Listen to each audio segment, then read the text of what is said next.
Hey, welcome fellow musicians. It's been a little hectic, but I had to take some time out to share my thoughts on a new topic.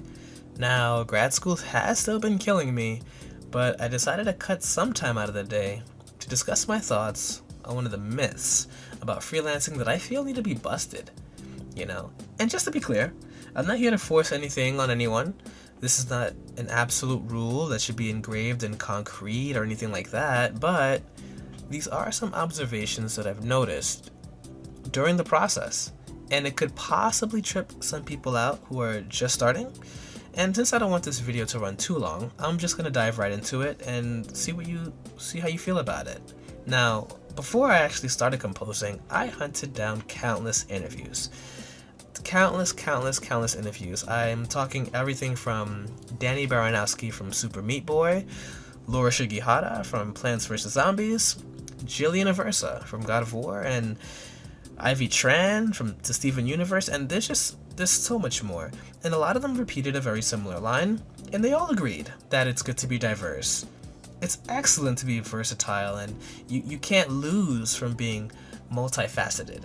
As an indie composer, or as a composer in general, I think this could apply to any artistic field of expression, but I think this is one of my many regrets. I don't think I took this advice as seriously as I could have, or should have, and I paid for it. And when I say paid for it, I mean I was off to a slightly slower start than other musicians in the field who were new to this, or who were aware and cognizant of this. So when I first entered the composer sphere, my mind was strictly on music production. That's it. That's literally it. I only cared about music production. This included everything from composing, arranging, mixing, mastering, and the little tidbits in between. And honestly, I was getting away with it for a while, right? No one said anything to me. It was going well, and honestly, I was making a killing, right? But then, of course, in time, my luck just ran its course. Now, it's not a very pleasant thing to admit, but I got hit with the reality of things. For one, I started running into more and more projects that requested a composer who was also well equipped to handle sound design responsibilities. And this was new to me. I didn't even think about sound design when I first started. And I didn't care about that stuff. I didn't care. Truthfully, it's not great, but I didn't think it had anything to do with me, right? And then I also found out that my favorite genre of music wasn't as in demand as I originally thought. I personally love writing music for RPGs and JRPG styled games, but the majority of projects that presented themselves to me, that were in my vicinity, were platformers, rail games, and strategy games. Now at that point I could have turned projects down, but instead I decided to give it a try and learn while working. It is a risky move, but it didn't turn out as horrible as someone would think, right, for a first timer. It actually broadened my interest, and it let me know there's not just one way of doing things. There's just not one way of participating in this field, and it was then I realized that I placed too much focus on only one aspect of being a composer. And this is where I really want to lead the talk and lead the direction for the rest of this chat, because I think being well versed in many skills will make you an asset to any development team you are on. And the goal that you should be achieving for is becoming an asset. I don't think you just want to be a freelancer. I don't think you just want to be the guy or girl that comes along and just does a job and walks away. You could do that if that's your style. I honestly don't prefer that. I wouldn't really suggest that. I think, especially when working on indie games, you want to become an asset. You want to be a composer who's not just a composer, but someone who can wear many hats. And truthfully, these indie games, in most cases, the budget will not be very high. So if you're a composer who's also well versed in sound design or etc., they are happy. They need you because you can knock out two things in one. That's an asset, right? And when I say an asset, I'm referring to any person, whether it be guy or girl, that is nearly irreplaceable irreplaceable. That word is key. You can probably never find a copy of the amount of ability this person has, and that's what you really want. These are the people that they go above and beyond, right? They work well in a team, but most importantly, they bring an insane amount of value to the table. Now, to be blunt, when anyone is considering you as a possible addition to the team, they are only considering what you can do for them, and they are weighing the trade-offs of hiring you versus someone else. Because remember, it's a very competitive field.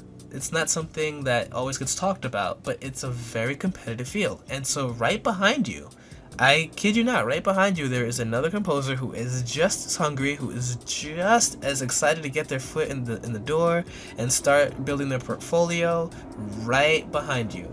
And if you don't get the job, then they will. Now, over the course of freelancing as a composer, I jumped into sound design projects. I jumped into marketing. I jumped into other business ventures, and I had no idea it was going to be a thing. You know, I was into community outreach and branding, and truthfully, it was shaping my character to something that I love and I still love today, but I just didn't see it coming. I didn't know it was something that composers could do or did, right? I always thought that I had this tunnel vision thing, and I would just focus straight on the object in front of me and nothing else. Now, the idea of jumping onto an independent team to just write music and walk away is a concept that I feel is fading, and I feel it's fading fast. Even thinking about it now, a lot of developers stick with musicians who have been there from the beginning stages of the development. I feel like these are the individuals that fully understand the scope of the game, and they simply just trust them more. And I would trust them more as well, right? Like, believe me, if you're fortunate enough to catch a project in its early stages, before the game gets right, before it gets pushed out to the public, I would say you're in for a treat. Because at this point, the music is not even going to be a topic of discussion. Most times, the developers will be asking you what you think about the storyline, how you feel about the gameplay, and how you feel about the character design. How do you feel? Like, you're gonna be immersed inside of this game and with this team. You are gonna be a team member. The music will come later, the sound design will come later, and by that time, you're gonna be fully integrated. This is just about expanding your skill set, keeping an open mind, and knowing that you want to become to be an asset. You want to be an asset. You want to aim to be an asset, not a composer who can just create stunning melodies. Because when it gets to a certain point, and even now, you can go to SoundCloud, you can go to YouTube, you can go to Beatport, anything, and you'll always find someone who can write grand music. That's just the truth of it. No matter what name you click, you can flip a coin on them, you can roll a dice on them, it doesn't matter. The chances are, if you click their profile, they're gonna have amazing tracks. So you have to differentiate yourself. You have to find a way to set yourself apart, become an asset. Because let's say you finish a game, and the game is done, and you worked with them from beginning to end. You are now in the position to become an anchored client. This is when the next project comes along, they don't even have to think about who they want. They don't even have to, there's no thought process. It's just like, okay, I wonder what this guy's up to. I wonder what she's up to. I wonder if they're available. Let's find out. And they're going to go to you right away.